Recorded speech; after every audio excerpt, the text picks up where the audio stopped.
Salut à toi, j'espère que tu vas bien. Dernière vidéo de la semaine. Aujourd'hui, on va s'intéresser à ce sujet. Comment ne plus douter? Comment avoir un mindset vraiment de fonceur? C'est parti.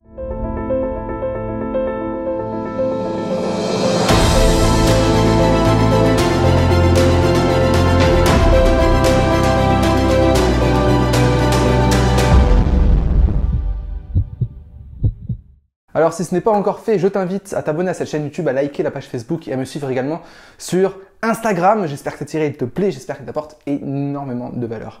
Aujourd'hui, on va se concentrer sur ce sentiment de doute qui peut parfois nous bloquer et nous empêcher d'avancer dans notre vision.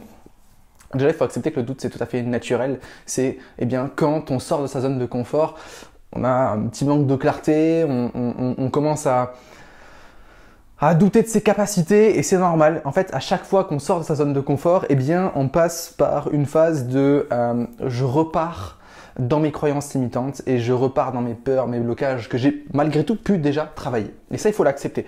Donc déjà, il ne faut pas culpabiliser du doute. Le doute, c'est même quelque chose de très puissant si on s'en sert bien. D'accord?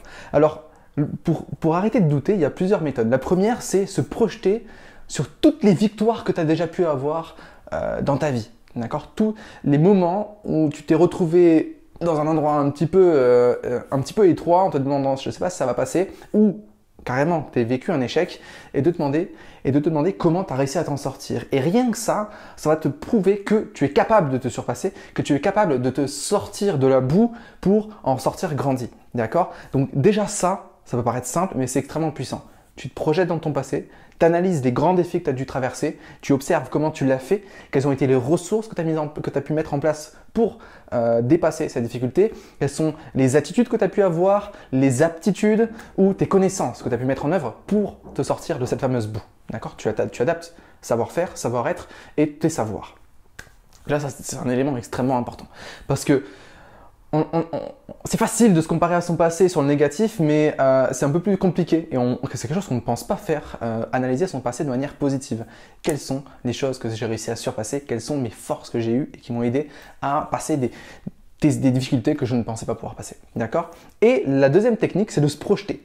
Et une question que j'aime beaucoup me poser, c'est Antoine, bien sûr tu te doutes de faire cette action, c'est challengeant, tu sors de ta zone de confort, ça peut être des fois de gros investissements. Qu'est-ce que tu fais? Très bien. Antoine, tu te sentiras comment après l'avoir fait, après avoir accompli quelque chose? Je me sentirai fier, je me sentirai accompli. Je sentirai que j'avance vers ma mission et je sentirai ce feu sacré qui est en moi, cette puissance, tu vois. Et donc déjà ça, je me dis, mais ok, en fait, j'y vais parce que ça va m'apporter du positif. Et si c'est encore un peu compliqué, tu te projettes en te disant, ok, imagine ça foire. Mais tu te sentiras comment, Antoine, si tu as tenté le truc et que ça foire? Je me dirais, au moins j'ai tenté. Ok? Et qui ne tente rien n'a rien. Le meilleur moyen d'échouer, c'est de ne pas essayer.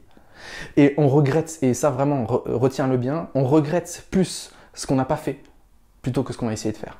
Donc vraiment, fonce intelligemment à la hauteur de tes ambitions, mets-y tes atouts, tes connaissances, tes savoirs, tes savoir-faire, savoir-être, tes aptitudes. C'est très, très, très important. Aptitude, attitude, connaissance. Et c'est ça qui permet d'éclaircir ce doute qu'il peut y avoir face à toi. Et je peux t'assurer que par la suite, tu vas te lancer.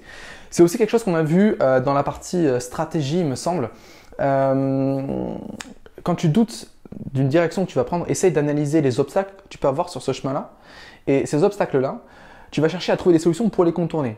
D'accord? Et la deuxième option, et c'est pas soit ça, c'est les deux en même temps, c'est que tu imagines que tu te prends ce caillou et que tu te tombes, comment est-ce que tu te relèves? D'accord? Donc ça, c'est la proactivité. C'est quelque chose qu'on a déjà observé, qu'on a déjà étudié dans la série Get Up Time sur la proactivité. Ok? Voilà, j'espère que ça t'a été utile, j'espère que tu as appris plein de choses, c'est très intéressant. Le doute, voilà, vois-le comme un allié et pas comme un ennemi. Comme toutes tes émotions et comme tous tes échecs, comme tout ce qui se passe dans la vie. Tout est là pour te faire apprendre des choses, tout est là pour te faire évoluer, grandir, exceller et vivre la vie que tu veux avoir. D'accord?